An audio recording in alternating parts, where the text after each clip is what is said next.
नासी निंदो शहर में टाउन इंतजामिया जी नाहीअ सबब हर पासे गंदगी जा ढेर लगी पिया आहिनि, जंहिं करे मुख़्तलिफ़ बीमारियुनि जे पकिड़जण जो ख़दशो वधी वियो आहे। जॾहिं त टाउन मुलाज़िम प्राइवेट स्कूलनि इस्पतालनि तोड़े पेट्रोल पंप्स ते कमु करण लॻा। इन हवाले सां ॾिसूं था निंदो मां मोहम्मद ख़ान भुरगड़ी जी हीअ रिपोर्ट। शहर में सफ़ाई सुथराई जो बेहतर निज़ाम न हुजण सबब शहर में हर तरफ़ गंदगी जा ढेर लगी विया आहिनि, जंहिंजे करे मुख़्तलिफ़ बीमारियूं पकड़ण जो ख़दशो आहे। शहरीन धरती टीवी न्यूज़ सां ॻाल्हाईंदे चयो त पाड़े मंझि गंद किचिरे जो वॾो आज़ार आहे ऐं हिते केरु सफ़ाई लाइ अचण लाइ तयारु कोन्हे। महिरबानी करे असांखे ही ग़रीबनि खे ही गलियूं जेके आहिनि असांखे साफ़ु कराए ॾियो।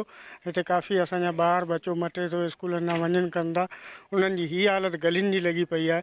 त हाणे उन हिसाब सां तव्हां पाण सम्झी सघो था छा थो थी सघे। महिरबानी करे असांखे असांजूं गलियूं साफ़ु कराए ॾियूं। जीअं त असां निंदो वासी टाउन कमेटी निंदो शहर जा रहाको आहियूं। ही निंदो शहर ज़ुल्फ़कार मिर्ज़ा रोड ते ही किचिरो ऐं मिटियूं गंदगियुनि जा ढेर जेका ॾिसो था, जंहिंमां वबा असांखे पैदा थिए थी। ऐं राति जो असां सांप था मारी नांग मारींदा बाक़ाइदगी सां। असांजो हिते का बि सफ़ाई कोन्हे।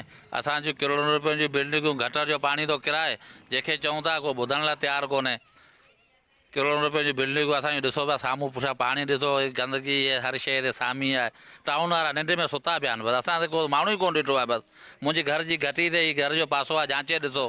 असांजे घर जे अॻियां किचिरो गंदगी जेको तव्हां पाण ॾिसो पिया, इहो केर बि था कढाइण लाइ तयारु कोन्हे। जेके बि हिते वारा पंहिंजे शहरी आहिनि, इहे सिर्फ़ु पघार वठी खाई सॼो ॾींहुं सुता पिया, न को भङियुनि खे था चवनि, न को हिते पाड़ेसी पाड़े वारनि आज़ार था लाइनि। इन करे तीअं असां ॿधी चवंदा असां इहो आज़ार लाइ। DC बदीन समेत बस वारनि खां मुतालबो कंदे चयो त टाउन अमले खे सफ़ाई सुथराई जो पाबंद बनायो वञे, जी बीमारियुनि खां बची सघूं। मोहम्मद ख़ान भुरगड़ी, धरती टीवी न्यूज़, निंदो शहर।